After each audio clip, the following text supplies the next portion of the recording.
Hi, I'm Tom Kelly, the Commercial Director of Cinema Club, and I'm delighted to be joined today by two giants of the British film industry, producer Clive Parsons and director Bill Forsyth, to chat about the film Comfort and Joy.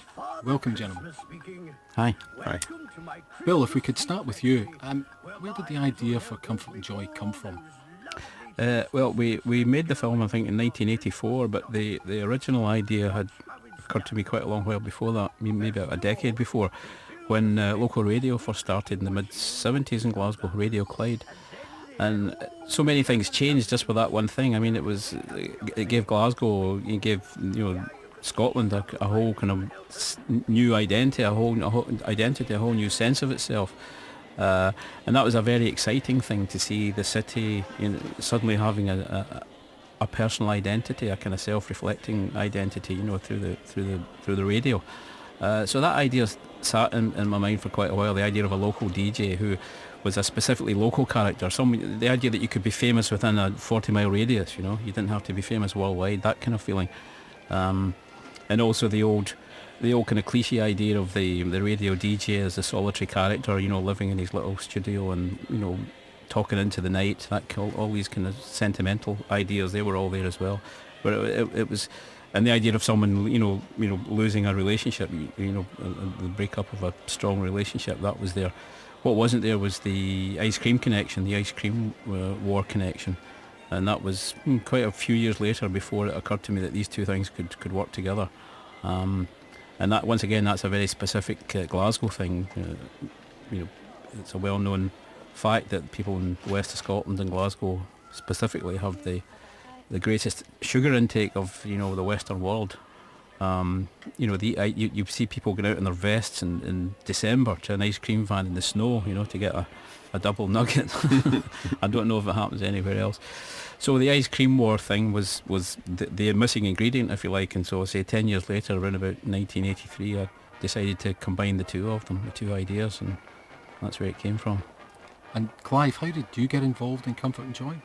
Well, Davina Belling, my business partner, and I had produced Gregory's Girl with Bill, and I think it was really during the making of Gregory's Girl that Bill started talking to us first about Comfort and Joy.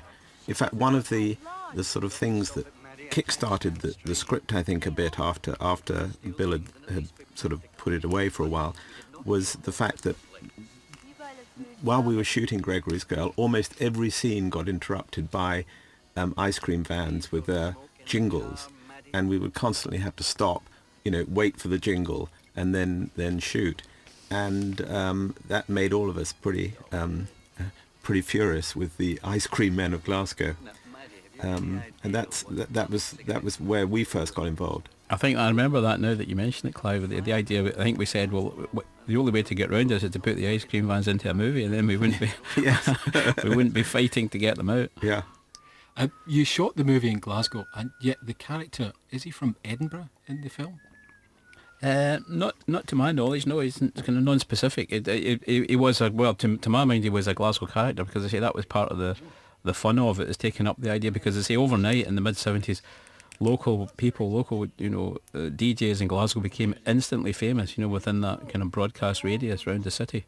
And these were people who had been local DJs or local music journalists or whatever, and suddenly there were personalities, and within this little world. So that was inherent in the idea. See, with all these films, early films that I made, I was always, it wasn't a crusade or anything, but I was always making them, in my mind, I was making them very much for a local audience, I was making them for people in Glasgow, and even not Edinburgh to some extent. To my mind, I just wanted to make films for people who would be able to see their own city and their own environment, and they'd be able to say, "Oh, there's Sucky Hall Street," when they watch the movie. It's a kind of thrill when I made these early films to see it with a local audience, and they would even be thrilled to see their own streets and bridges and railway stations on the big screen. So that was a kind of an innocent pleasure that I had. When you were writing the script, did you have cast members in mind for it? Not writing, no, not specifically this one, no. It's happened in other things that I've written things for people, but as far as I remember, no. Clive, do you get involved much in the casting of a production? Yes, I mean, normally casting is absolutely crucial. I mean, the casting and script are the two things that really, if you don't get right, the movie doesn't work. But with Comfort and Joy, it just always seemed to be those were the actors that we were going to use. I mean, it always seemed to be Bill Paterson and Claire Grogan and some of the others. It wasn't, I mean, I can't remember that we had extensive auditions and looked at lots of people. It was as though the script, they were the people that should do it. Well, that was the nice thing about the way that Clive set the film up. He set it up in such a way that I didn't have any casting pressure. It was fair enough. It was a fairly modestly budgeted thing, and it was a local film, and we'd had some success with other films before it. So, but it was still nice to be able to make a film without casting pressure or any kind of pressure, really.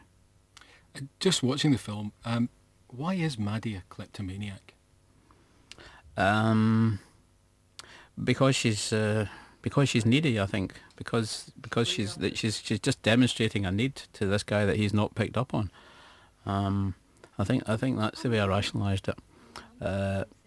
She's trying to tell him something, and the only way she can do it, because she either can't say it in words or he's not picking up whatever she's trying to say. The only way she can do it is by demonstrating, putting herself at risk and putting him at risk too. So I think it's a relationship problem, really. And the film was set at Christmas time. Was there a particular reason for that?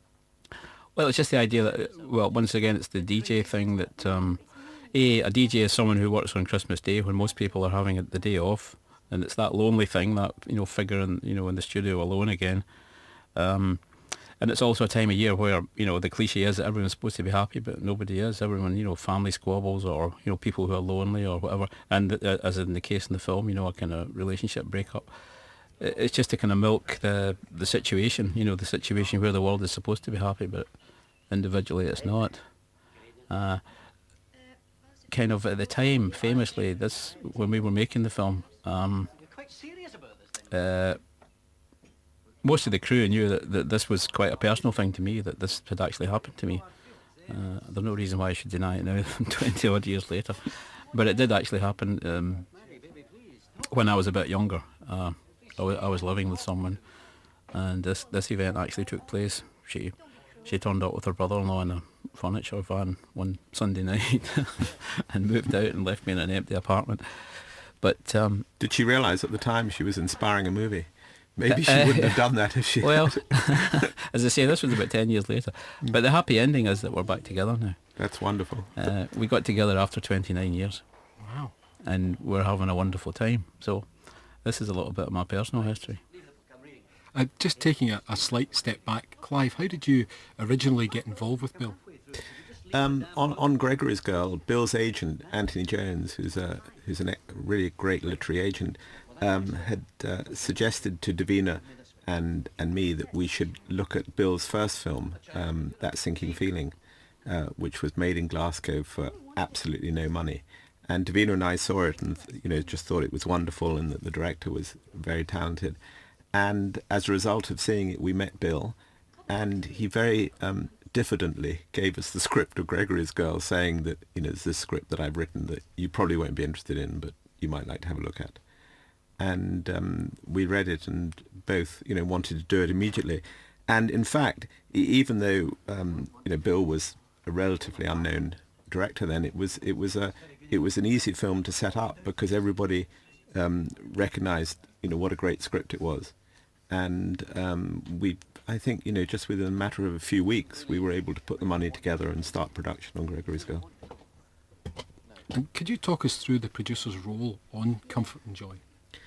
Well, I suppose it was really, the main part of it was really twofold. It was putting together the finance and distribution, which, I mean, looking back, it just doesn't happen as easily today as it did then, because we were able, because of the success of both Gregory's Girl and Bill's next film, Local Hero, we were able to raise the money very easily, actually, for Comfort and Joy. And secure distribution at the same time. So that was part of it. And then the other part of it was actually producing it, being there every day, dealing with the normal sort of day-to-day problems that a producer deals with. Financing is something I think I'd like to come on to a little bit later, but just watching the film again after so many years, what memories flood back to both of you? Well, to me, it was the first time I'd made a film where I could actually sleep in my own bed. That was a quite a novel thing to be able to do. Normally you're in a hotel and somewhere strange, but I was actually able to just go home every night and sit in my own front room and go to my own bed and wake up and go and make a movie every morning. It's quite a funny feeling.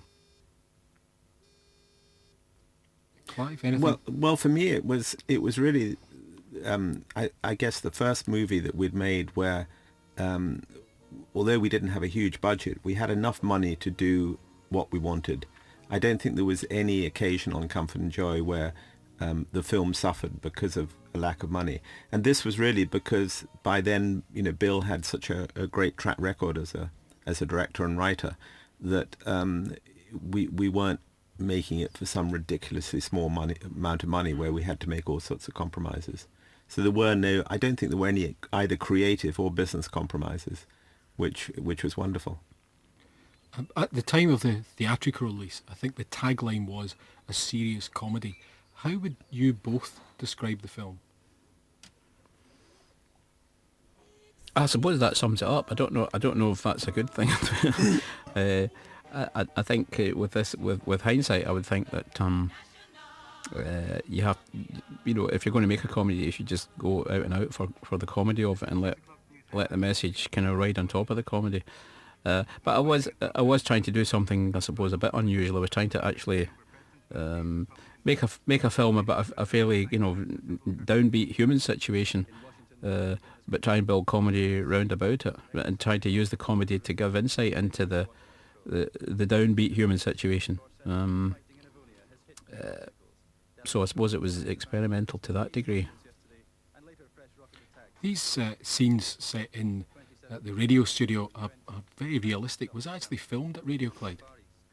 No, we initially decided against that because of this very shot here. We wanted the view because I wanted to relate the studio to the city, which is actually probably a bit of a cheat because most radio stations are virtually dungeons, But I kind of cheated a bit and made the studio in a high-rise building in downtown Glasgow so that we could get views of the city, because it was a nice simple visual way of relating the solitary figure to the audience, and it seemed a nice visual thing to be able to do. So we did pick a building, an empty office building downtown, and built the studio set, to have these views. So that was all real. That was all. Is Bill's character based on any particular DJ? No, he's just a kind of amalgam of the local DJ kind of genre. Yeah, having grown up with Radio Clyde, I can think of a few that do come to mind. Yeah, and his name, Dicky Bird, I mean, that's the kind of thing that they went for in those days. The early bird catches the worm. The soundtrack, again, is by Mark Knopfler. Why did you choose him for this one? Because actually his music, the music that he was kind of creating at that time, just suited us very well. I remember we had worked together on he had made the soundtrack for Local Hero, and afterwards, I kind of got to know him, and I remember he sent me or gave me a demo tape of the album that he did after Local Hero, which was Love Over Gold, and I think I was working on the script for this film at the same time, and the music from that album, it just had the same kind of spirit, the same sentiment to the film that I was trying to write. So it was more or less just a foregone conclusion after that he would get involved in the soundtrack. In fact, I'm sure I remember that we did use some of the actual music from Love Over Gold. He incorporated that into the soundtrack. Clive, we mentioned financing. Could you talk us through exactly how this film got financed? Yes, there were three principal financiers. Scottish Television, who'd put up half the money for Gregory's Girl and had obviously done very well from that. They came in and bought the UK television rights and put up some money for that. Universal in the States bought the North American distribution rights in return for an advance, and EMI, which was then quite active as a film financing company, put up a third advance in return for all the other rights. And so it was really those three advances put together paid for the cost of the film. It was also a good way of doing it because with three financiers in that way, there was really no one financier that felt that they could exert creative control. So I think we were really very much left alone to make the film. And how much did Comfort and Joy actually take to make? You know, I can't remember. I think it was probably in the area of £1 million or so, but that could... Can you remember, Bill? I think it was, yeah. I think it was about, in those days, that was about $2 million, I think, wasn't it? Yeah, so something like that. So a relatively small budget to make the movie. Oh yes, it was. It was a small budget because it was a fairly contained film, and the cast weren't famous actors, but we had enough money to do what we wanted. It's an interesting casting bill with Patrick Malahide. Yeah, they work well together. In the movie, they play bosom buddies. People, a couple of guys who you get the feeling have been friends for a long, long while. Through university, possibly school. So they have a kind of immediate intimacy and immediate kind of into each other's, weaknesses, and they're helping each other right here. Well, the one is helping the other.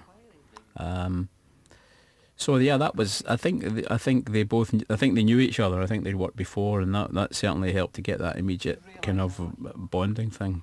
But they're both very, very good actors. Very, very, instinctively good actors. Who, in this scene, you can just see that they've created that sense of friendship, lasting friendship. Almost just that's inherent in the scene. He's not Scottish, Patrick Malahide, is he? No, but he's got a very fine Scottish accent. Yeah, he's one of the few English actors who can pull it off. He was a spear holder, I think either Citizens or I think the Lyceum in Edinburgh, but he had served his time in Scottish theatre, so I think that's where he picked up the accent. Have you directed much theatre? Are you asking me or Clive? Yeah. I certainly haven't. Me neither. No, I haven't directed any theatre. But you had an involvement, was it the Glasgow Youth Theatre? Yeah, that was a kind of ironic title. That was just some kids in Bridgeton and a very fine theatre director who was working, almost as a in a kind of social arts context at that point, an American called John Baraldi. And there was a thing called the Scottish Youth Theatre, and so the kids, when John set up the local youth theatre with the kids, they kind of grandly called it the Glasgow Youth Theatre, but it was a bit tongue in cheek. It was based in a community centre in Bridgeton in Glasgow. Was that the Dolphin Arts Centre? That's right, yeah. Yeah, we'll come back onto that one a little bit later, I think. I think you and I met several years ago. I don't think I actually met Clive when you were casting another film. I think it was Local Hero. But moving on, this scene in particular, where is that shot in Glasgow?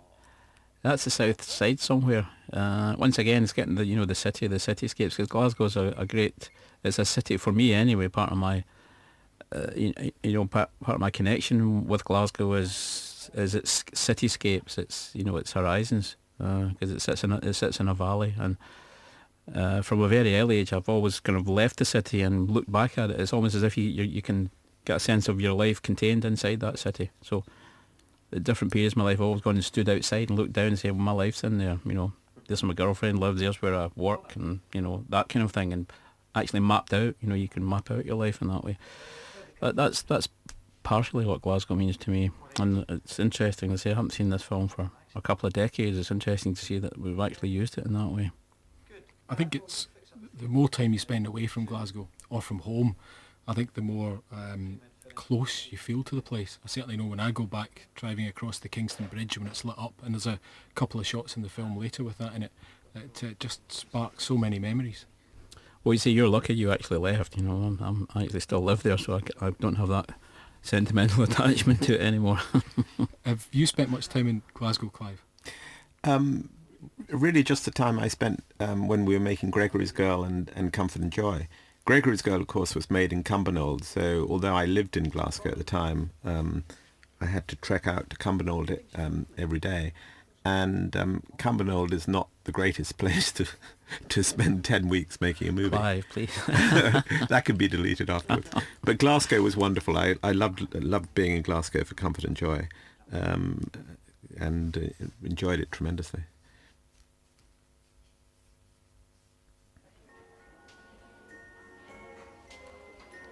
Yeah, this is very strange. I saw this lady, this is 20 years later, I saw her in a supermarket just a couple of weeks ago. Could happen. Safeway's at Anniesland. Clive, you've worked with some other high-profile directors like Zeffirelli and Lindsay Anderson. How does their approach differ to that of Bill's? Goodness, that's a really tough question. I think, well, let's take Lindsay Anderson first of all. Actually, all three of those directors, I would say, because they have confidence in their talent and ability, are collaborative. I mean, not just necessarily collaborative with a producer, but collaborative with anybody on the set. I mean, it always used to amaze me with Lindsay, although he could be, really vicious, particularly about press and executives and people like that. Actually making a film, he would pick up an idea from a runner if he felt it was a good idea, and he would listen to really anybody who had anything to contribute. I can't really say a lot about Zeffirelli, because on both those films I was much more involved in the post-production than in the actual production, because they were co-productions, and the Tea with Mussolini, the actual shooting, was handled by the Italian producer, and I handled the post-production. But Zeffirelli also was, very open to ideas from any member of the crew. Bill, a similar question to you. You've worked with many producers, I think the most famous being David Putnam, and one on Local Hero, and then again when he was head of Columbia Pictures, I believe, in housekeeping. Did things change between that period? Well, he had different roles in these films. In the first one, he was the producer. He was the hands-on producer. In the second one, he was the studio head. He was running the studio by then, so he wasn't actually connected with the film in any way. He was in LA and he's at Columbia, and we were in British Columbia, funnily enough, in Canada, actually making the film. So he didn't have a hands-on role in that at all. Just watching these scenes, we just seen it going across the Kingston Bridge again, and is that, which part of Glasgow are we in now? This is just the north end of the Kingston Bridge, just at North Street. They're making a turn right onto North Street here, which runs up towards Charing Cross. And my heart's just skipped a beat. It's Claire Grogan, and I have to say, having watched Gregory's Girl, she was my first love, my first crush ever, and I don't think it's ever gone away. I think there's a lot of rivals. And Mr. Bunny, how did you get the design? How did you come up with the design for Mr. Bunny? Well, initially it was the words. I mean, when I was writing the script, the Mr. Bunny idea was in the script. That was the name of the company. Thereafter, you just rely on, the art department and, conversations and, sharing jokes or whatever, just to kind of develop the idea. And so we ended up with, I certainly didn't create the idea of a Mr. Bunny, the puppet things, as occur later on, the actual plastic bunny on the ice cream van. That wasn't part of my idea. That was something that developed in the course of, talking about the film and, visualising it with the art department.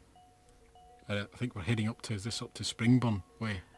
This is Dicky Bird being sucked down the rabbit hole, Mr. Bunny. See, there's a little Alice in Wonderland connection there.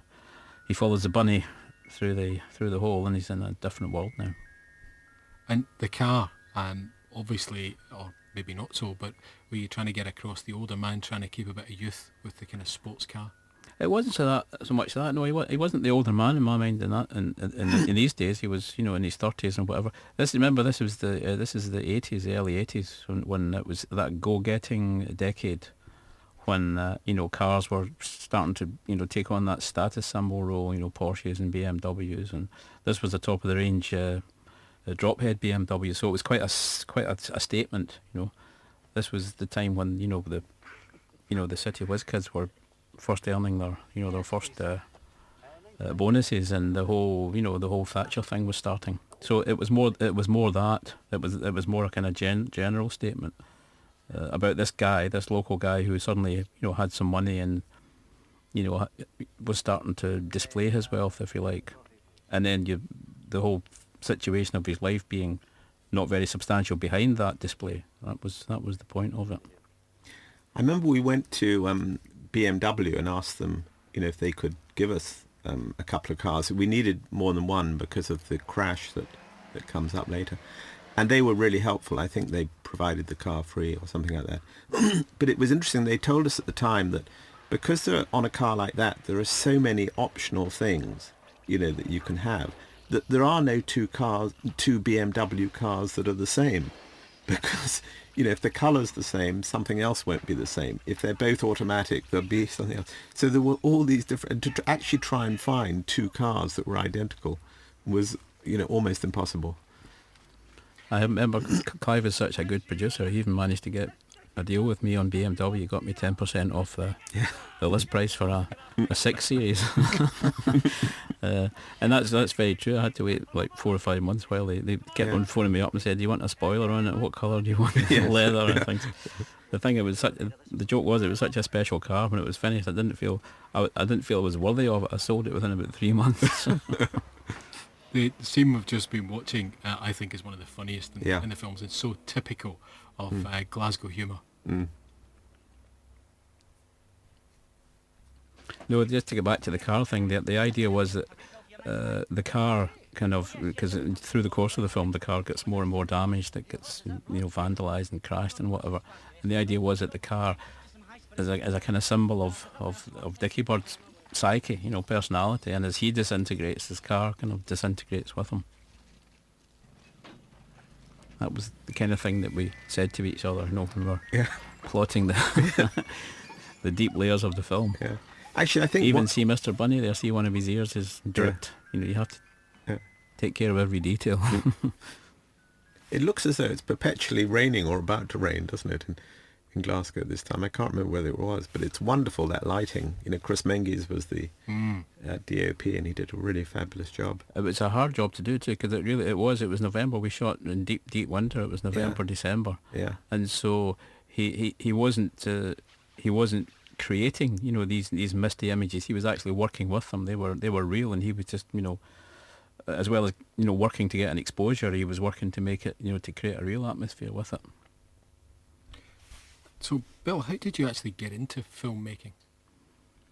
When I left school in Glasgow, there wasn't a lot of film activity there, and I honestly wasn't a film buff or anything. I hadn't watched films or whatever, or been enthused by films when I was younger. In fact, I didn't like cinema very much. I always thought it was kind of smelly, and when I was a kid, I didn't like going to the kids' cinema anyway. It was too noisy, and I didn't like crowds. So. But anyway, I was just looking for a job when I left school, and there was a job in the local newspaper for a small film production company, and I thought that would be more interesting than Norwich Union or whatever the other options were. So I applied for that, and I got the job. And then after a few months, just in this small one-man company, I actually became to quite engaged with film and started to think seriously about it, and got a little bit hooked. And Clive, what about you? Well, I did actually grow up seeing masses of movies when I was at school and at university, but I never felt it, I just, apart from not really knowing what a producer did, which is probably the case with most people today, I never felt that it was possible to be a producer. I always thought they had to be, really wealthy, have a huge supply of cigars and that sort of thing. But soon after... They don't? No, they don't. Very few of them. But soon after I left university, I did manage to get a job with one of the American majors, Paramount, working not so far from here in Wardour Street, 166 Wardour Street. And I worked there for 3 years, and then I worked for Warner Brothers, another American major studio, for 2 years. And after 5 years' experience of seeing how movies got put together and developed and made and distributed, I was able to set up my own company. And soon after that started producing. I wouldn't recommend this, by the way, for any young person listening today. Probably the Norwich Union would have been a better choice. I agree. Bill, your first film, That Sinking Feeling, was made with youngsters. I don't believe any professional actors. That's right. Yeah, it was the big transition from, as I say, the local film industry in Glasgow up until that point had been with sponsored films and documentaries and things. So That Sinking Feeling was a big leap locally from factual films to fictional work, and that's how we did it. We did it very cheaply, just also in 16mm, just using the same equipment that we used in the smaller films, documentaries, and just working with kids at the youth theatre because they were very cheap to work with. I remember when I first went to the youth theatre and talked to the kids there, I said, "I'm here to exploit you." And we exploited each other. We had fun together too. We made two films basically with the same group of people. That Sinking Feeling and Gregory's Girl. Did the success of Gregory's Girl surprise both of you? Well, I suppose yes, really.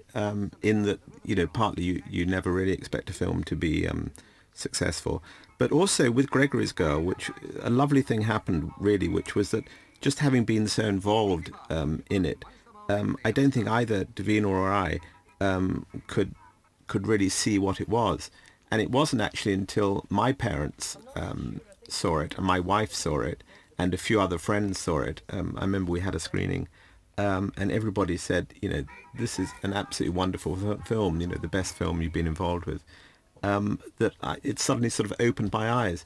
And I know it sounds absolutely ridiculous, but when you are making a film, you do get so involved in it, often with the sort of stupidest things, the problems of shooting in a particular location, or, the fact that you couldn't complete the day's shooting because it started raining, and, all the sort of hassles that go on during shooting. And it does sometimes make you just very blinkered. And it was wonderful after Gregory's Girl was finished that it suddenly got such a wonderful reaction just from people that saw it. And then we still didn't have distribution at that stage, but then there was a screening at the London Film Festival, which was just a great success. I mean, there was a wonderful audience reaction to it. And a terrific distributor called Alan Keane saw the film there and said, I want this film. And we signed a deal with him the next morning. I mean, it was just sort of instant. And after that, it got wonderful press reviews, and then we were on our way. And the scene we're watching now with Ricky Fulton, who is an icon in Scotland, was it fun to work with him, Bill? It was, yeah. A wee confession to make. A lot of people do this. I went to the bookshop the other day. Ricky Fulton, died recently this year or last year, I can't remember. But I saw his autobiography on a bookshelf in a bookshop. So I went over, and as you do, you flick through the index to see if you get a mention. Look for F. I looked for F. I was a little put out to see that he hadn't even mentioned it in his filmography. He'd even done a short movie that he'd mentioned. I thought, what did I do to this guy that he didn't want to give me a mention in his book? But then when I thought about it, he was only there for 3 or 4 days. Maybe it had slipped his mind, I don't know. Because he's a very big presence in the scenes that he's in, but in fact I think it was possibly only 3 or 4 days work, wasn't it, Clive? Yes, yeah. But I think that's symptomatic. It's what I can't remember the word, but whatever it is, of the fact that when you're making a film, things are very important to the producer and director and some of the other key people. But to a lot of the crew, it's another job. And the same with the actors, it's another job. And they don't necessarily have the same sort of passionate commitment that a producer and director has to something, and probably that's how Ricky Fulton felt. Yeah. In terms of the casting, Bill, why go for Bill Paterson? What do you think he would have brought to the role? Well, he was just he's a great actor. He was the right man for the part because his career and his profile, his own demeanour, his own personality. They all seemed to fit with the character. He was a Glasgow boy. I think we're almost of an age together, Bill and I. Bill, I might be a bit older than him. But we just have a shared background, so we could even communicate with a shorthand. He knew all the Glasgow sensibilities and all the local, sensibilities, the radio station and whatever. So he just fitted into that. We didn't even have to discuss these things. And there were very few. I'm thinking of it. I mean, he was just such an ideal choice because there was no one else with that exact profile and talent as well. And Ricky Fulton? Ricky actually. He kind of bullied his way into that film in a funny way. Because I remember it was a local award ceremony a year or so before that, and he was the master of ceremonies at the award ceremony. I was getting some award in Glasgow, and cheeky Ricky, he said on stage when we were there in front of this audience, a few hundred people, he said, and Bill was giving me a part in his next film. So I couldn't really back down. I think that was before I'd even written the script. But then again, he was ideal. I mean, the idea, he's a showbiz character himself, and Hillary, the character that he plays, is a guy with showbiz in his blood. He's running a radio station, but you could tell, his backstory would be he would have been a local impresario or agent for variety shows or something. So you can see that he's got showbiz is in his blood. That's actually a picture of Ricky there in the sailor suit. He was in the Navy. He brought that picture because there's reference to sea stories, and they'll come later in the film.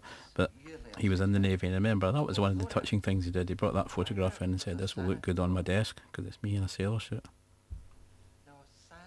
So the way to get a part in a Bill Forsyth film then is to say it now. So if I can say on tape that you'll cast me in the next film you make, and Clive as well, just in case. That's it, yeah. That's what you have to do. This is filmed down by the Clyde. And this is all gone, folks. Yeah, I'm looking at this now and saying, look at that. That has all changed. Just that old building behind is now like luxury flats. On the other side, more luxury flats. It's all gone. You'll remember the time as well as I do when that was a really busy shipping area. Yeah. This is now the site. Where he's standing was the site of the Glasgow Garden Festival. That was 1988. Even that was a while ago. But it's now the Science Park and the IMAX Theatre and a few other things on that site where he's walking. There was the paddle steamer there as well at some point. The Waverley's still there, yeah. In fact, if he keeps walking, we might just see it. It's just over his right shoulder, something a little bit upriver. Will we, won't we? No, that's where it should be. There it is, yeah. That's it. And there's another, oh God, look at that, there's actually a ship there, my goodness. This is an antique film. There's a bridge there now and a fancy hotel and a casino just over his left shoulder. That's what's here now. What a change. Maddy. Yeah. So this scene in particular, what were you trying to get across in this? I want to see you today. Well, this was Dicky Bird realising his limitations. I mean, he's a chippy guy who does the morning radio show, and because of his insecurity, his life is kind of his personal life, his emotional life is kind of disintegrating, and so he's trying to force all his energies into his work, and so he decides he wants to be serious. He thinks this is a big life-changing moment now. He's going to make his life work, so he's going to be serious, and he's going to become an investigative journalist, and he finds out that it's just not him. All he's good at is chirping on the morning show. That's basically the plot of the film. The funny thing is that watching it now, I said I needed these two ideas to make the film. Actually now, with this distance from it, I think it could have probably have stood on its own without the ice cream thing altogether. maybe nowadays it would be easier to do that. I don't know, in terms of audiences, in terms of developing a personal story. I think I thought I needed that kind of ice cream thing as a little entertainment for the audience, in case things got too heavy. But I think it would be a bit bolder if I was making this film now. And Clive, when you get involved or you want to produce a project, is it all down to script or is it down to the people that you're going to work with? It is really down to the script, in terms of, because the script attracts good actors and a good director if the director has not, as in Bill's case, written the script, and it attracts the money. So the script is pretty crucial, yeah, or very crucial. Bill, do you prefer directing or writing? Writing, beginning and end of story. Writing is a real creative process, because you the sky's the limit. Whatever you can imagine, you can bat out on the keyboard. Filming is, well, to me anyway, I'm sure it's not for everyone the case, but for me it was almost a limiting exercise. It was a case of the ideas on the page having to be contained, by circumstances, by mostly in Scotland, by the weather, which is a depressing reality of making films there. But just by everything, by what the actors contribute, by the location you have, the set you have, the demands of the narrative, whatever. As I say, when I was shooting a film, I always felt I was killing the scenes rather than creating them, because they lived on the page, but the hard job was to make them have another life on the screens. And as a writer more than a director, I always felt that I was killing these things. But it must have been easier to be able to work with your own scripts rather than someone else's. Well, no, I think it was probably harder because, as I say, you had lived with these scenes, as with endless potential, but then you had to turn up one morning and actually nail them. And to nail them successfully, to nail them to the extent that they were better than your wildest dreams, was very, very difficult, almost impossible. And I think a lot of people would appreciate that. A lot of filmmakers would appreciate that, because you're fighting against every single thing that circumstances can throw at you. As I say, you write a scene like this, and then you have 2 hours to make it live forever. It's tough. Clive, you've produced some fantastic films in your time, and two of them that spring to mind are really iconic in the 70s, Scum and Breaking Glass. Did you realise at the time that they would still have the impact today that they had then? No, I mean, not at all. It's, when you're making a film, you just hope that you won't embarrass your friends and relatives by making something that absolutely nobody is going to go and see.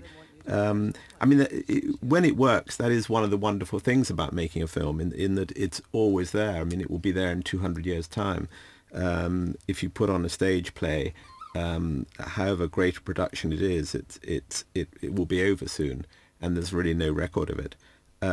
So that is one of the things, one of the sort of enduring, bright points about making films. There are lots of not such bright points, but that's one of the great ones. There's a number of kids in the film, Bill. Is it true what they say, don't work with kids and animals? I've always been very, very lucky with kids. To a large extent, animals too. I've been very lucky with actors. I've been very lucky with the whole thing in terms of people in films. The kids have always worked for me. I don't know what it is. The thing is, I just treat them like I would treat anyone else. I mean, I would give as much attention to this little girl here, working with her, as I would to Burt Lancaster or whoever, Burt Reynolds or whoever, because they just demand the same. I mean, they're out in front of the camera, and they want to know why they're there, and so you just try and explain why they're there to them, and as I say, that works for any actor. You mentioned Burt Reynolds. It's interesting. You cast him in his first straight role. Why? That was partially a finance thing, because it was a medium, it wasn't a big budget film in America, but without any size of film, it was just when this kind of thing was starting where you needed a name for any and every film. And I had wanted to cast a more or less unknown actor, someone who became quite well known later on, actually, John Mahoney, who was in that TV show. Frasier, that's right. We talked about it. I met him, and I really wanted him to do it, but the financiers just, they wouldn't listen to it. They wanted a name. See, the whole idea was that the character in that film was someone who had sacrificed his personality to his job, which was safe breaking. He'd diminished his whole life, and almost made himself disappear as a personality to conduct that life, anonymous life. So an unknown actor was ideal for it, but the studio wouldn't listen. So I think mischievously I said, well, what about Burt Reynolds? And hey ho, it turned out to be the case. The dream sequences in the film, and Comfort and Joy, why were they put in? Well, it was just a personal thing, but I mean, to me, it's real. I mean, I think if there are points in your life where you do have, you have emotional upsets, in this case, losing a loved one, being deserted by a loved one. It's that wish fulfillment thing. I know it certainly happened to me at the time, and maybe not in the specific instance that I related earlier, but it's that. I think it's a human thing, isn't it? You wake up, even bereavement. If you lose someone close to you, you have these dreams. You have these bereavement dreams that they're still there, and then you wake up and they're not. So it was just a kind of real thing. Clive, is that you? It is probably the most wooden actor that's ever appeared in the history of the movies. I should just explain. Clive's wearing the Superman jersey. Mm-hmm. Yes. It was actually two producers there, because David Brown was the other guy. At the time he was a runner, I think, on this film, but he's now a very successful producer. And he was also wasn't he the referee in Gregory's Girl? That's right, yeah. Right at the beginning of the film. Yeah, he's a line producer, works with George Lucas and people now.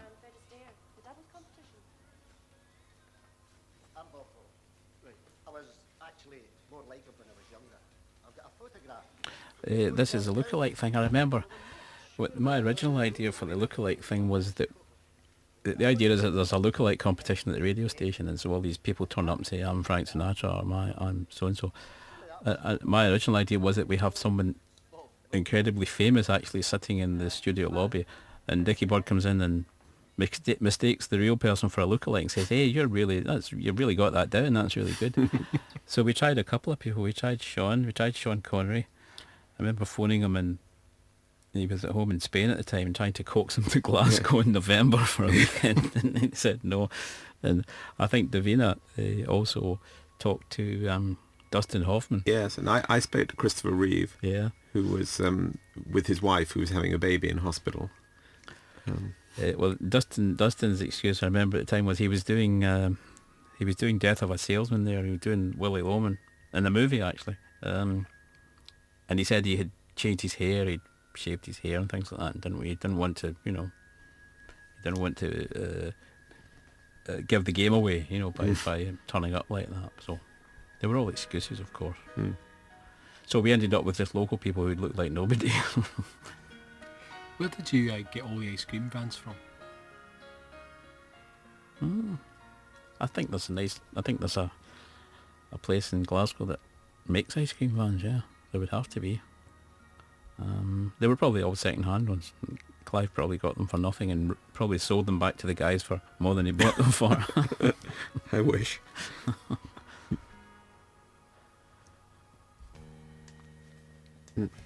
These are the compromises you have to do in a film here. But it's night time and you have people in the back of a van. You have to light them. It always when I see it in other films too, it always looks so artificial. It's the one thing you can't get away with, is having people driving in a car or whatever at night time without lights on. I think that shot looks fine because it's quite natural that there could be light in the back. But shots where you see people driving cars and they've got the lights on, the light you can see comes from their light. feet. You can see it coming up. It looks so phony. Which part of Glasgow are we in now?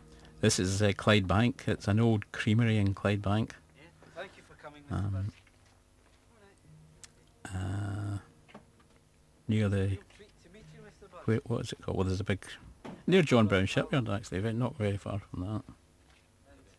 Upper Clyde Shipbuilders. And I'm Bruno. Come inside and meet Mr. McCool. Bill, can you remember how the Italian actors were, the Italian Glaswegian actors were cast? Because they were really good. Oh, these are two brothers actually. That's the Rossi brothers. One of them is an actor, George. His brother was a very early IT boffin. And that's Roberto there, who was an Italian musician, singer in Glasgow. He worked in the restaurants. I think he had a spot at one of the fancy restaurants in Glasgow. He had a trio, a real Italian. I don't think he'd acted before. Had he? No, he hadn't acted at all. No, he was brilliant. and he had married a girl from Glasgow who actually I was at school with, who was a dancer, was on the chorus line at the Pavilion Theatre in Glasgow. I think that's where Roberto met her. Did you know Roberta before? No, it was Susie Figgis, the casting director, who came up from London and found him. She that's the kind of thing that Susie does. She intrepidly finds people, real people. She's obsessed with people finding the real person for the role. And there's Roberto. There he was, an Italian in Glasgow with a wonderful accent. He's got quite a story.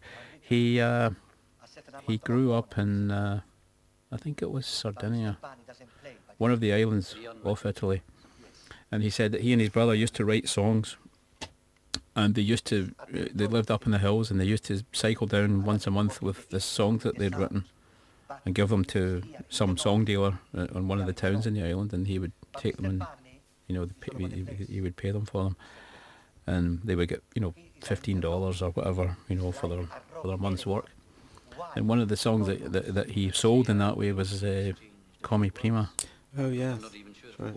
And he sold it for like $10 or something. And he said at the time, according to his reckoning, he'd missed out on about $7 or $8 million worth of royalties over the years. Oh, it's really sad. But he was very philosophical about it. He said, well, maybe tomorrow I'll write another one. Yeah. And I won't sell it this time. I've done bad already. I mean, my car, the seats are ruined. You try to get... I actually love this whole ice cream sequence in the movie, but I think the reason why not all the reviews were unanimous in praise of the movie was because to some extent the movie does cross genres, and that's one of the things I really like about it. I mean, it's partly a love story, it's partly the sort of ice cream thriller story, it's partly about the DJ, as Bill has said, the lonely DJ theme, and a number of other themes. And there are various shifts in the movie, I think, when it moves from one to another.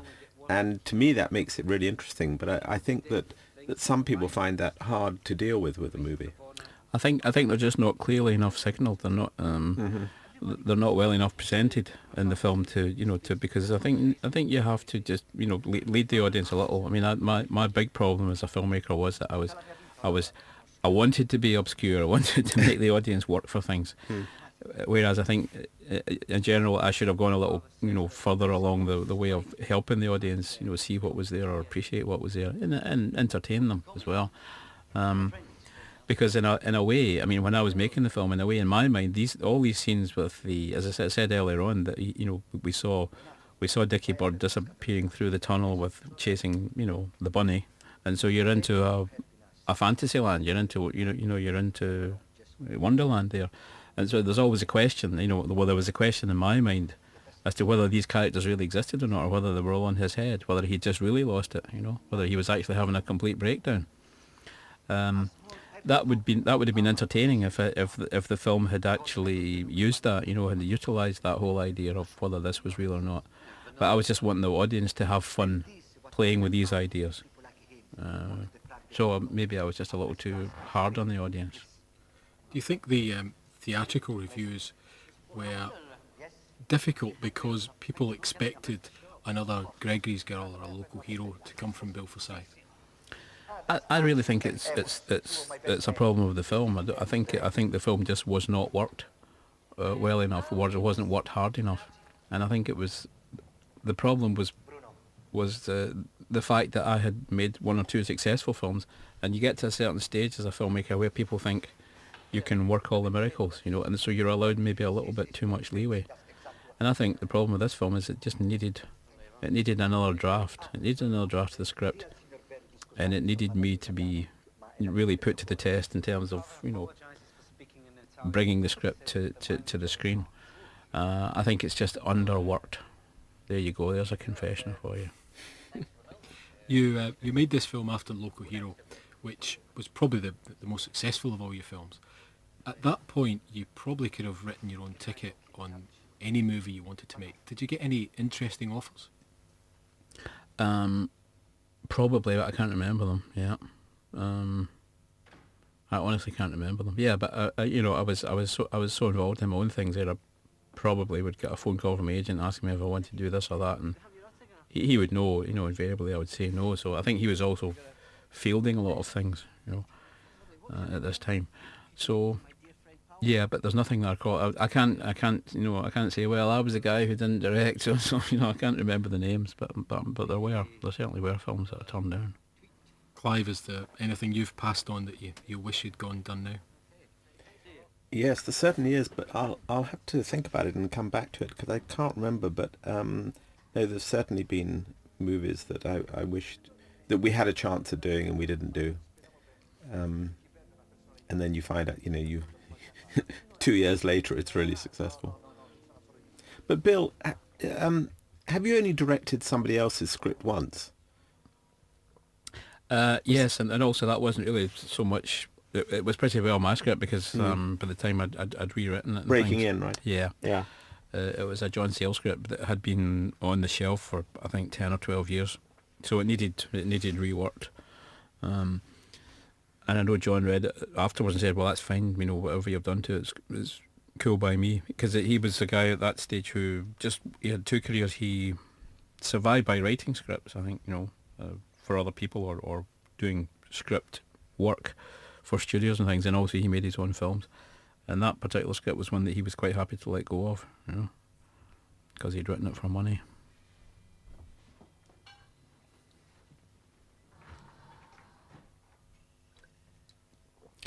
This is close to my heart because, as I said, the girl who left me, this actually happened to me after she'd gone. Months and months later, which tells you something about the way I used to live. I did move the bed and find all this stuff, and it was such a heartbreaking thing to discover. Once again, you just film it and you don't know whether it's having that effect on an audience, but maybe that's the worst thing you can do as a filmmaker, and say, well, this actually happened to me, so it should be in the film. What did you do with all the stuff when you found it? I probably made a shrine out of it, probably.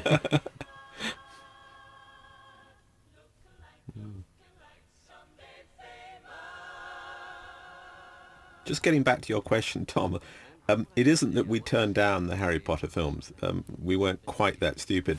But I think that somebody talked to us about, and I've never read a Harry Potter film book to date, actually, but because we do a lot of television, somebody talked to us about Harry Potter as a possible television series, and just, I think, gave me a one-page synopsis about one of the books or something like this, and I just wasn't particularly interested in it because it seemed that there had been other television series that had somewhat been along the same lines. And so I can't really claim to have turned down Harry Potter, but came close to it. There was that one about the kids' TV show about the witches' school, wasn't there? Yes, it always struck me exactly. Exactly. What's it called? Not the demon headmaster, is it? No. No, but I know that was what I had in mind, actually. And that ran for years and years. Yes, exactly. And Bill, there was talk of a Gregory's Girl TV series at one point, wasn't there? Well, I've just got to point out on the screen here, you see this? That was my real dentist, and he looked like George C. Scott. And in the movie, that was Dicky Bird's kind of obsession too, that he went to this dentist who looked like George C. Scott. And he really did. Sorry. Yes, Clive and I talked at one point about a TV series of Gregory's Girl. It kind of mutated into Gregory's Girl 2, I think, actually, because it was only when Clive kind of was trying to prompt me into thinking about the idea that I thought, well, eventually I had enough ideas, and I thought, well, yeah, maybe that's a movie instead of a TV thing. So that's how it started. That's Toy Town down there. That's another little theme in the film. Well, it is like it's like a model, isn't it? Which part of Glasgow was that? That's north. I don't know quite what you would call it, but it's on the north end of the city, looking towards the Campsie Hills. Well, there's still quite massive open spaces up there. Yeah, A lot of people think of Glasgow a bit like London, that it's just all buildings and people in, but it's actually quite a lot of open ground. And well, one of the redeeming features of Glasgow is that it's a very, very easy city to get out of. You can, in fact, it happened to me just 2 days ago. I was at Gordon Sinclair's wedding in Glasgow, and we were in the cathedral in the middle of the city. Then we all piled into a bus, and within 15 minutes flat, we were in the most gorgeous countryside in a 16th century castle, having the wedding party. So Glasgow's a great place to get out of. And Alex Norton, he's gone on to some great things. He's now doing Taggart, I believe. That's right, yeah. They closed the streets of Glasgow for that. When they shoot Taggart, the city's so proud of it. I remember rushing to. My car was on a meter just a few months ago, and I was rushing down a lane to get to my car, and this girl jumped out and said stop, and they were shooting Taggart. Of course, I got on my high horse and said no, I'm not stopping. So I kind of rushed into the middle of a shot. Oh God, when we're filming, I always hate people like that. I know, I hate it myself. Yes. But Alex was actually sitting behind him. He was all ready to do this kind of screeching, kind of car scene. Yeah. And he was sitting behind the wheel of the car, and I was running across this empty street feeling like a real fool by this point. And he said, Bill. So, got a wave. I think when we shot Comfort and Joy, it was can you remember was it the Lord Mayor of Glasgow, Michael Kelly, who had the campaign Glasgow Smiles Better or Glasgow Smiles Better? Yeah, it could be one or the other. Yeah. That's Rab on the left there. He's one of the fellas from the youth theatre, the original youth theatre. And I tried to one or two of them were interested in theatre and showbiz beyond the youth theatre, so we used to try and use them whenever possible. Yeah, he was in Gregory's Girl. Yeah, Rab, he's still in the theatre. He still works in the theatre and stilling.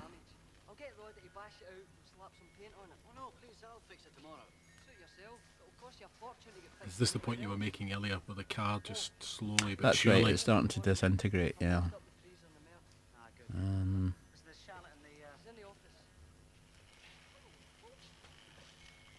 It's very well shot, this film. Yes. So is this really the ultimate driving machine? It's interesting because Michael Coulter, who's now a really famous director of photography and has, I think, got some Oscar nominations and all that sort of thing, he shot Gregory's Girl, but on Comfort and Joy he sort of elected to step back and be the camera operator, as Chris Menges wanted to light it, and I think he probably did that because he learnt a lot from working with Chris on Comfort and Joy. He was very excited to get the chance. In fact, I think he might have. It sounds perverse, but I think he might have had a hand in picking Chris, because I remember saying to Mike at one point, I said, if you had to work with someone, who would it be? And Chris was one of the names of someone that you would like to have worked with and learned from. So that's what happened. I think it's a serious offer. But I think Chris Menges is another person a bit like Bill, who doesn't really enjoy making films very much. I think he enjoys it more than me. More than you, perhaps. But the two of them on the same unit. You don't think we'll see you again then, Bill, directing? I doubt it. No, it's the older you get, the more joy you have to get into your life. And I don't associate making films with joy. I must say I relate to that. I mean, even now, I find we're in the middle of making a television series in Bristol at the moment, and it is just very stressful. I mean, it's fun setting it up, and it's fun in post-production, and then it's fun when you look back several years later. But the actual 6 weeks of making this thing, I mean, I'm worrying about the weather, I'm worrying about the director going too slowly, I'm worrying about, the money, and it isn't much fun, actually. It's just, in retrospect, it always seems a bit better than it is. I think it's that there's also a lot more stress on a writer-director because there are so many problems, and I mean the filming is a problem-solving exercise. If you're the person who has written the script and the person who's directing, there's a kind of unspoken assumption that you somehow have the answers, and everyone kind of relaxes on the task a little bit because they defer to the fact that you're, the source of the ideas and also the source of solving the ideas. So that was quite stressful for me. Being given, actually, what I'm saying is, being given that freedom, if you like. Freedom was the stress. Mm. I think the sort of jigsaw way in which films are made is really tough on the director because, of course, they're not shot in sequence. They're not shot in continuity. You just shoot all over the place. And so, if you're making a film that's got a certain amount of emotion in it's very, very difficult because you've got to apart from all the other logistical problems and the hassles and the fact that perpetually you're having to look at your watch because there's never enough time in the day, you've also got to try and get the actors to understand the scene that they're playing, and that scene may be emotionally 1,000 miles from the scene that they just finished 5 minutes ago. And so I think it's very hard, and it's very hard also, I think, to see a film in the whole when you're just doing little bits and see how that relates to the whole. Well, I'm on both your sides, really, because what I think... I think this section from now on is one of the sections that really needed reworked, needed rethought, or thought more of. Thought more. Because it's the resolution, and it should be where everything, the sense of, is this a real thing that's happened or not? That's still kind of thrown away. It's it doesn't seem a kind of organic thing to me. It feels to me that the film was just rushing towards an end. There's some ice cream for you. Thank you. Oh, in the name of... You finish in a minute, Dicky? And it's also a film that's made up of moments. I mean, there are a lot of good moments in it, a lot of good character moments and situational moments. I think it just has to hang together a little better. Do you think we should remake it, Bill? I think we should be smarter than that. I think we should just try and sell the rights to some Americans and get them to remake it. Good idea.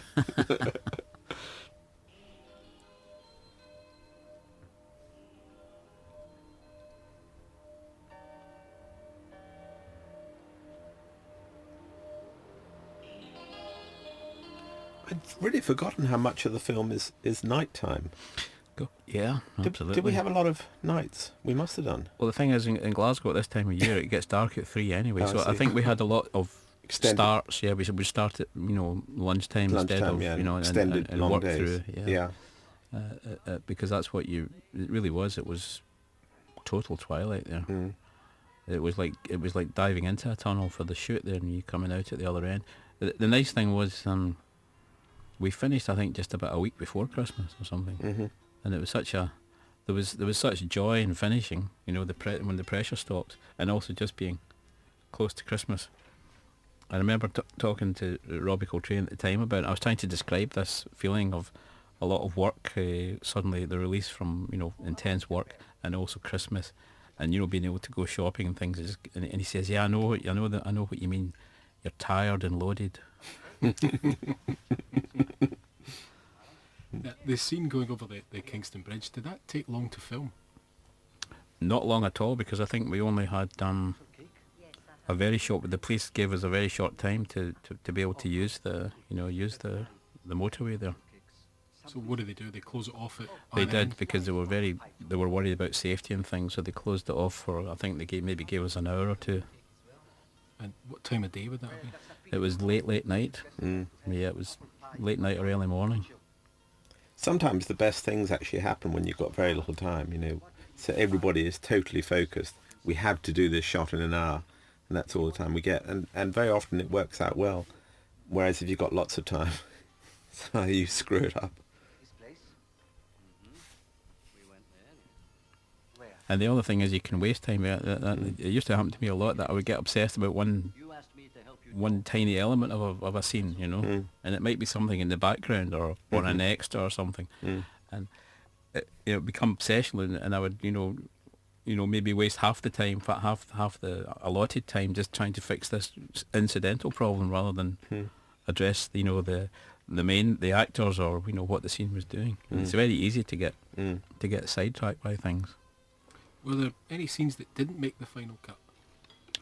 One or two dreams. There was one dream. The dreams were. I think there are 3 or 4 dreams when he recalls his ex-girlfriend, or she appears to come back to him. And we did do. There was one topping scene, a kind of topper scene in that, where she comes back and he says, "This is a dream, isn't it?" And she says, "No, I'm not a dream. Touch me, this and that." And what I wanted to do with that was convince the audience she had come back. But then, of course, you top it by the fact that it's just another dream. So in a sense, the dream thing never paid off because we did take that one out. I think it was a time thing. I don't think we cut anything else. Everything else was just trimming. Tightening scenes. My father says of all the most loathsome names, you have to mention that one, the most abhorred name of all, the name of a two-time... Does this cafe still exist? No, that's gone. It's a shame. Oh, that's a shame. Yeah. That's a block of executive flats as well now. You wonder who actually lives in these and buys these executive flats. I mean, Bristol is full of them too. Yeah. The whole port in Bristol is gone, and it's all swanky warehouse type apartments now. Well, maybe people who buy this DVD, maybe they'll be the people. Yeah. They might be watching it now Yes. in these flats. Yeah. But this was a great cafe. Yes, it was wonderful. It was run by a Glasgow Italian family, and it was only I'd used it for years, but it was only when we were filming here that I actually got into the back of it and saw it. And then outside, behind the cafe, they had this wonderful Italian courtyard that they'd made inside their own back space. Wasn't it near the hospital? It was near the What? York Hill Hospital. Yeah, it was near the Kelvin Grove Museum. That's right. Yes. I loved this scene. It was all about who got to eat the cakes and things. Yeah, that was another whole kind of strand of the film that was just for the Glasgow audience, if you like, because everyone in Glasgow relates to cakes and sweeties and things. There's also a kind of theme in these films that I made there, because it was right there at the beginning in That Sinking Feeling too. There was a whole little theme of the film was cakes. I remember when they were hijacking the van, it was a baker's van that they hijacked.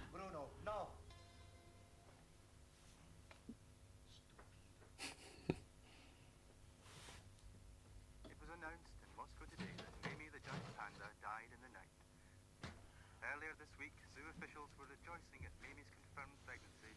But a lot of in these early days, a lot of the local crew in Glasgow, because we used local people they were kind of growing up with me, people who were learning their own trades within the film business, and I'm just reminded of Davy Balfour, who was I think this was the first film he worked on in terms of props. Just when we went into the freezer there, when we saw the ice cubes and things, he's the guy responsible for making all these action props, and he's a very successful guy now too. I think he's one of the top prop masters in the world. Wow. And he works everywhere. He's just finished Alexander,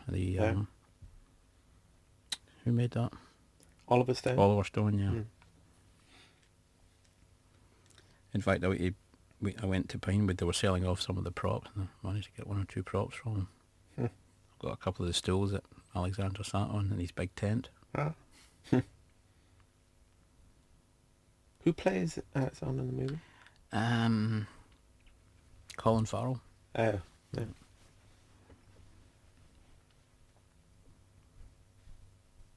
Bill, do you have any particular influences or any directors that influenced your style?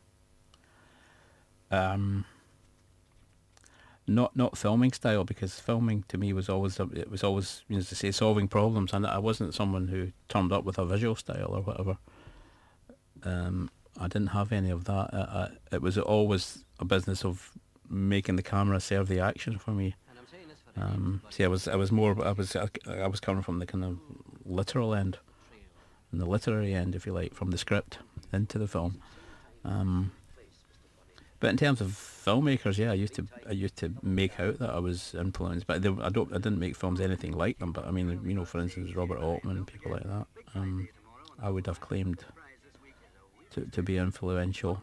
But it's more in terms of the kind of things they were doing rather than the style in which they're made.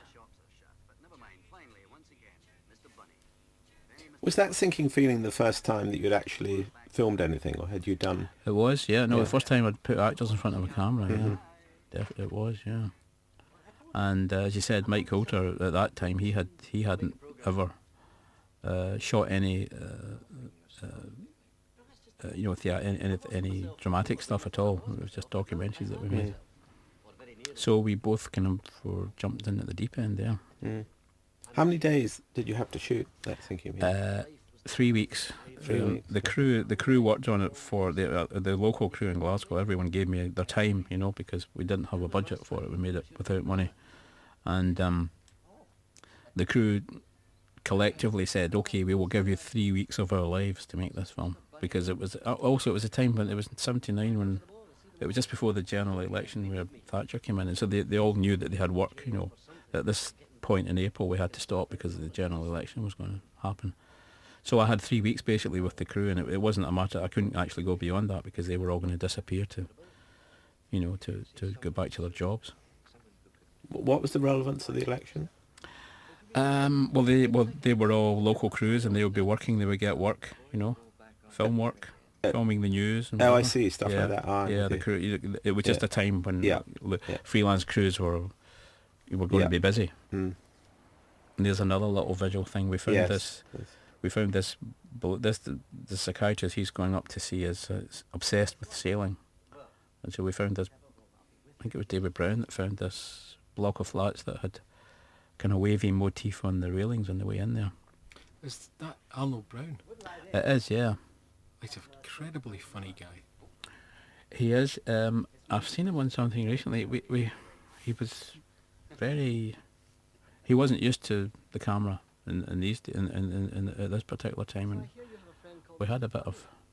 It took us a long while to get through these scenes. In fact, I think a couple of goldfish expired in the background there. Whatever. Like very, very hot. So.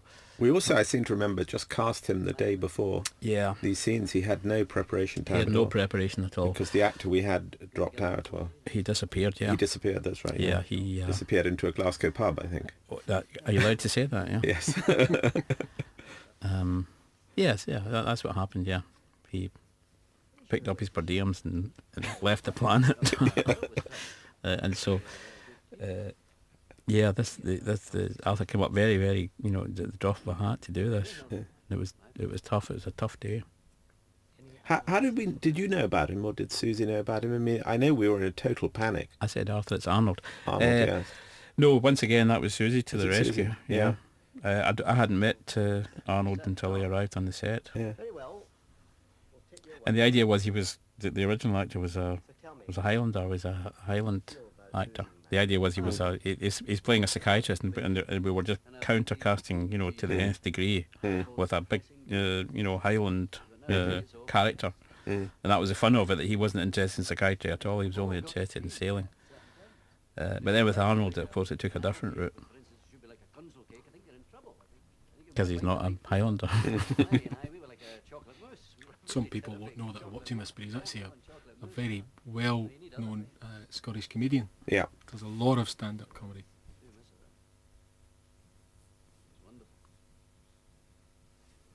We were some chocolate mousse.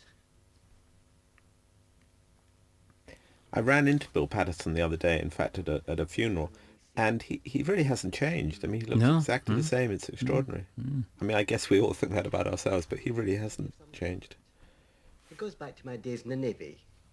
They used to move us medicals round a great deal, ship to ship, and they had this contraption called a breeches. I remember placing that book in Arnold's shot there, Cruising in Strange Waters. It was one we just had got a pile of books from the props people had found. Sailing books, because you know we wanted the room to be populated with sailing books rather than books on psychology. That's my story. And that title kind of rang out. It really happened to me. Where did you hear it? I don't remember. Maybe I read it in a No, book. you didn't. I haven't written in a book yet. Once again, this is an old guy. It's about this guy just being the maddest person in the room. It happened. I've got to warn the bunnies tonight. Don't know why that was so bumpy. Fools could be onto them. When was that done? Can't remember. It was actually in a wing, a closed wing of the Royal, the Western Infirmary. Yeah, yeah. It was a real hospital. Yeah. Longer than that to get over it. After all she meant to you. I don't think you're being fair. But don't worry, I'm still So this miserable. is I've been miserable for ages. Dicky Bird getting a life lesson that he's not the worst off person in the world. Mm. On the horizon.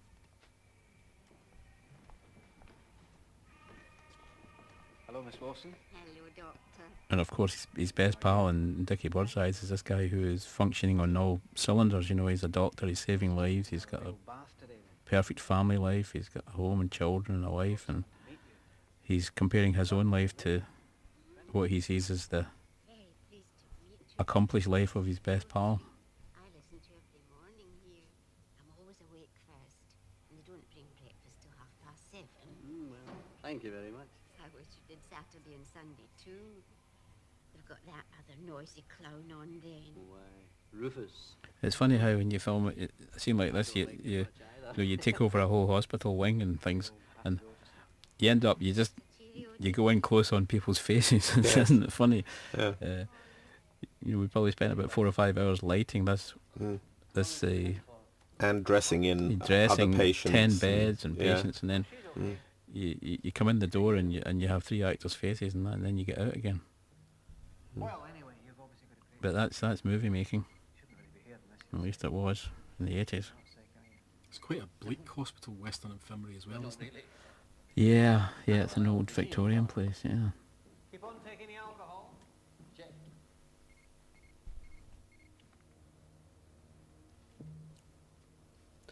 God, here's another night scene.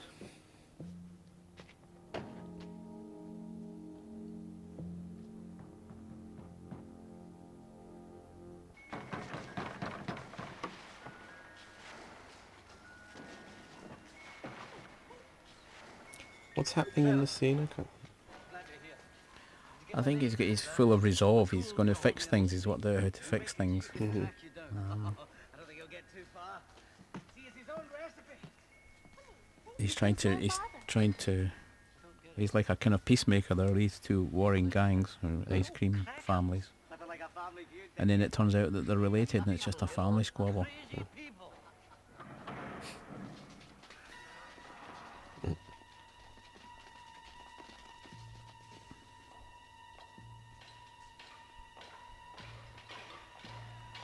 You brought me here. You bastard. You're a This is dead probably man. about the most action that there's been in any of your...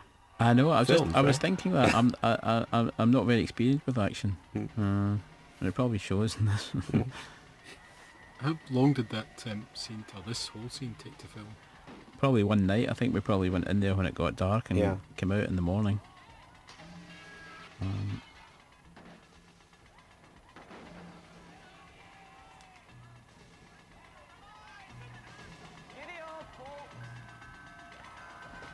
As usual, the musicians get out first. that to my mind, the two guys here taking the xylophone out, that was the kind of mirroring the scene that you used to see in these old Hollywood movies when a fight started in the nightclub. The band always took Yeah. the first exit. Yeah.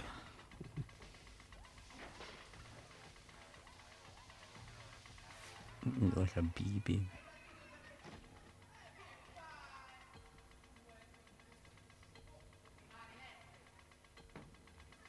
Was this the one that's an actor or a boffin? He's a boffin. He's an Boffin. IT boffin. Wasn't he in Mobile Phones or something? Yeah, he's probably a billionaire by now. Yeah. And his brother's still an actor on doing very well on TV. Ah. George is on one of these TV series. He's been in it for years and years. Mm-hmm. What is it called? The Bill. Oh, the Bill. Yeah, he's in the Yeah. Bill, yeah. Oh God, here's another BMW getting.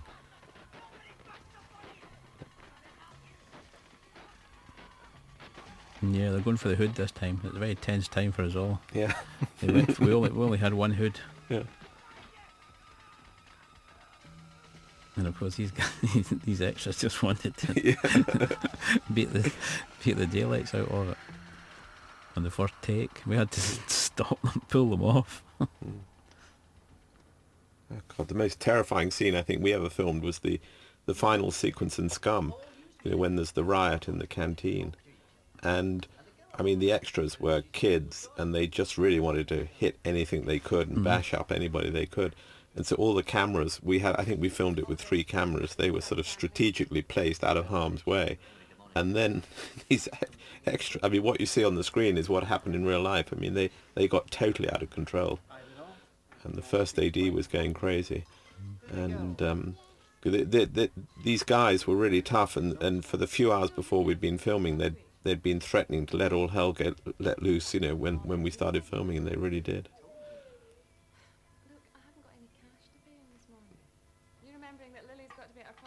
That girl must be in her 20s now. Mm-hmm. Probably got children. Yeah. Probably a movie producer by now. Yes. She must have learned. That explains her rebellion anyway. Well, that's what got McCool really angry. His daughter mixed up with a fish and chip family. He's mortified. Ice cream and chips.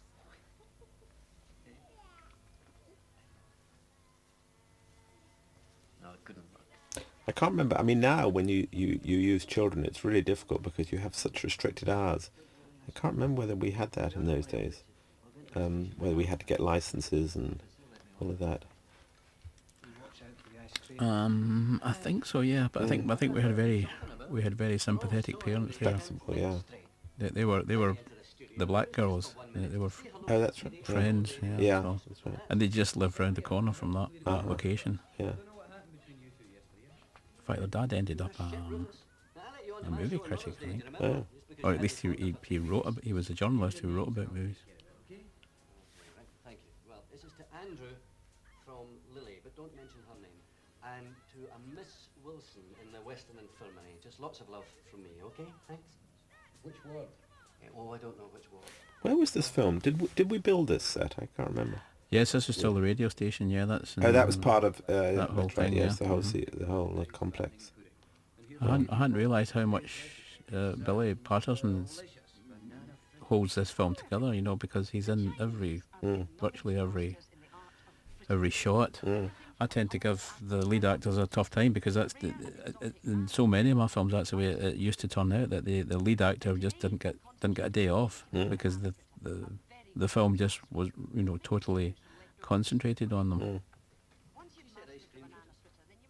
And it's tough. I mean, if you're in a low budget film where your actual schedule time is limited, it means that actor is talking about 6 days a week, you know, 12 hours a day in costume, standing by to you know, turn it on.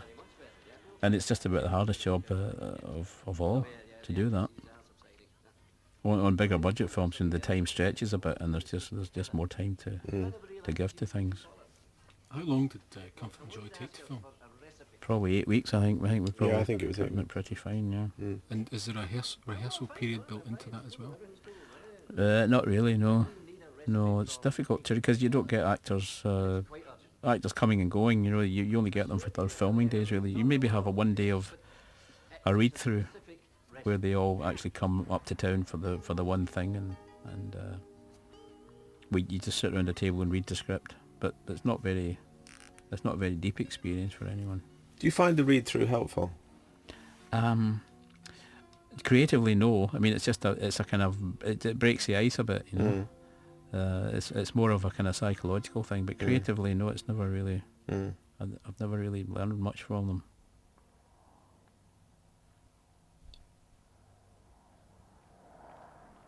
We've just lost all sense of reality by now in the thing.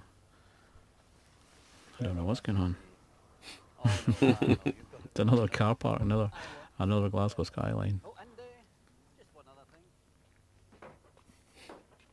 And he's kicking his own car now, I don't know. From now on, if anybody hits this car, it'll be me and nobody else. Well, this certainly wasn't the car that you then acquired, was it? No. Although we did have to put these back together, didn't we?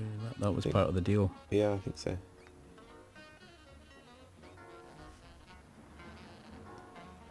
It seems so easy, you read in the script that he's got a BMW car, cabriolet, and he gets beaten up, and you think that's no problem. But then when it comes to it, it is amazingly complicated. Yeah, and it was hard work. Because you have to have several vehicles. Mm-hmm. So you had to put that particular car back together again? We had to hand back 2 pristine cabriolets, yeah. But also, because you're not shooting the film in continuity, you sometimes need it to be bashed up, and then in a later scene, or in an earlier scene, but maybe a scene shot a week later, you need it to be in better condition. Mm-hmm. In fact, the guy that dealt with the cars is now an executive at Film Finances. Is he? Yeah, because I ran into him a few months ago. Not in your car, I hope. No. I think just on foot. Who was that? What's his name? Neil Calder. Neil Calder. Yeah. All right, yeah. Yeah, he works for Film Finances down here. Yeah. And he said that he was, the one that handled the cars. No, it was a tough job, yeah, because the cars, it was virtually costume. The cars were in 3 or 4 different states of breakage. Yeah. And they had to be put into that state each filming day. They would say, okay, we put the bonnet on in this condition and the hood's in this condition. This is just on the outskirts of the city. Yeah, I love this scene. North of Glasgow. Just quite near Loch Lomond. Mm-hmm.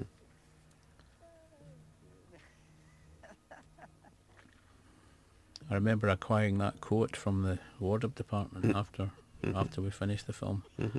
The coat that Roberta's wearing. Mm. Oh, Really that's gorgeous coat. coat. Yeah, it's a gorgeous Lovely. coat.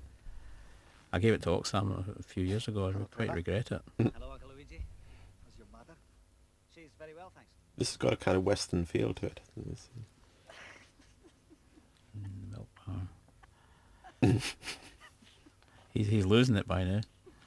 Yeah. Dicky was losing it. Mr. Baird, please. You're Trevor's uncle. That's right. Or the best families find. So without a rehearsal period, Bill, do you get much of a chance to sit with Bill and go through, or Bill Paterson I should say, and go through exactly how you want the character to develop throughout the film? Yes, well, you've got time when things have been set up. There's usually a good hour or two between major setups where you can sit in a quiet corner or a caravan if you've got that luxury and talk it through. It's about the only good rehearsal or thinking time you have with an actor. But you used the word resolution there. It's funny, this film in a funny way doesn't have a character resolution because Dicky Bird seems to be pretty much in the same state at the end of the film as he was at the beginning. He's still alone. He's still he hasn't succeeded in terms of changing his own life, and he's just got involved in this fairly silly feud, and there's a kind of spurious resolution to that when they decide to make to unite and the fish and chip dynasty and the ice cream dynasty and make ice cream fritters. That was going to be a question. Where did you get the ice cream fritters from? Well, Baked Alaska, it was real, and I think it was more or less an inspirational thing in the way that it is in the film. I think I just read about it or heard about it, and I thought, well, that's the way to do it, to bring these two warring clans together, the fish and chip clan and the ice cream clan. It seems to me now a little bit facile, but maybe that was the intention. The intention was that it was rather a kind of silly resolution. But that didn't help give a strong resolution to the character, which I think possibly is not a strength. Once again, this film is full of incident and moments, but I think there's a little narrative kick that's not there. Do you think the fritters gave an inspiration to the deep-fried Mars bar? Well, possibly, but to tell you the truth, I think it was there already. I think it was there. I think people had been putting very odd things into very hot fat for a long while in Glasgow. But that was it. That was the ultimate, ice cream and deep fat batter. It might be lost in the rest of the world, but it tickled their fancy in Scotland, in Glasgow. Yeah, they got it. A double whammy. They got it in Glasgow. Yeah, they got the irony. They got the fun out of it. But maybe it didn't travel.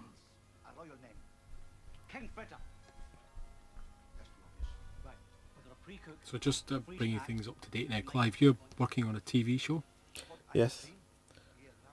Yeah, we're shooting a television series in Bristol. In fact, it's a children's drama series for ITV, which will be on air next January and February.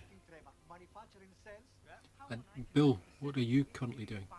I'm just doing what I always do. I'm just writing, just sitting in various corners of the world writing, getting pleasure out of that. I don't think I would ever want to direct anything again, so I'm quite happy to take my scripts and offer them to other people. But that's where I get my kicks. And to both of you, what has it been like watching this film after so many years? It's like what I knew it would be. I knew I would see the flaws in the thing. I knew that. Maybe that's why I haven't watched it for 20 years. But I think that's the only way that anyone could react to something that they had done all that time ago. So I think it's quite a healthy thing that I'm seeing it in that way. But it's interesting, the film looks remarkably kind of, it doesn't look out of date. Sometimes when you see early films that you produce, they look sort of just embarrassingly old-fashioned in a way. This film looks very contemporary still. Yeah, it's great with the sound down, isn't it? And this is Christmas Day on the radio station.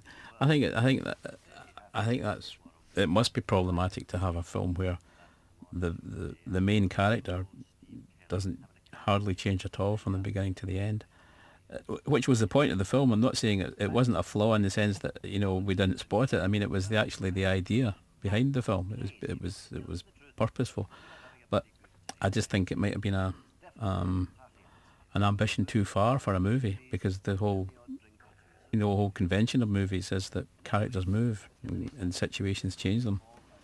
So to want to make a film where the poor guy is the same at the end as he was at the beginning is, I suppose, it's a little tricky. But there he is. He's sitting on his own in that studio again. Maybe there's a little more wisdom in him, but Well, yeah, has he realised that he's actually got quite a good life as it is? Well, he's concerned. Yeah, I think he's admitted that he's not going to change the world with his radio journalism, so he's gone back to twittering on the morning show. And the bottle of Bar's Iron Brew. The bottle of Bar's Iron Brew. Well, Tom, you said earlier that Comfort and Joy was your favourite Bill Forsyth movie. I hope you haven't been put off that by Bill's downbeat comments about the movie. I think Bill's comments actually are spot on. It's amazing rewatching it, just how much Bill Paterson carries the film. He's amazing in it. Mm. Well, gentlemen, what can I say? That was incredibly interesting to hear from first hand what it was like to do Comfort and Joy, and about both of your careers. And to Clive and to Bill, I can only say a huge thank you for taking the time to do this. It's a pleasure. Pleasure. Thank you. Yeah.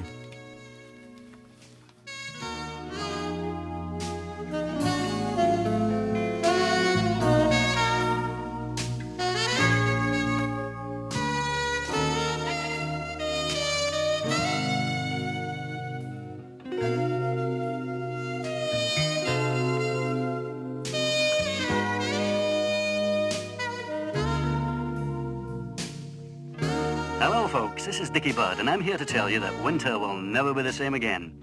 From this Monday, exclusively from all Mr. McCool and Mr. Bunny outlets, you'll be able to enjoy the new taste sensation, Frosty Hots. A smooth and creamy ice cream wrapped in delicious hot batter and smothered in your favourite fruity syrup. Wow. And guess what? I invented it, yes? I tell you that once my Frosty Hots reach the Eskimos, they won't need igloos anymore. But right now, Frosty Hots are for you. So stop a Bunny or McCool van. Ice cream will never be the same again. Sorry, Alan, would like to go again.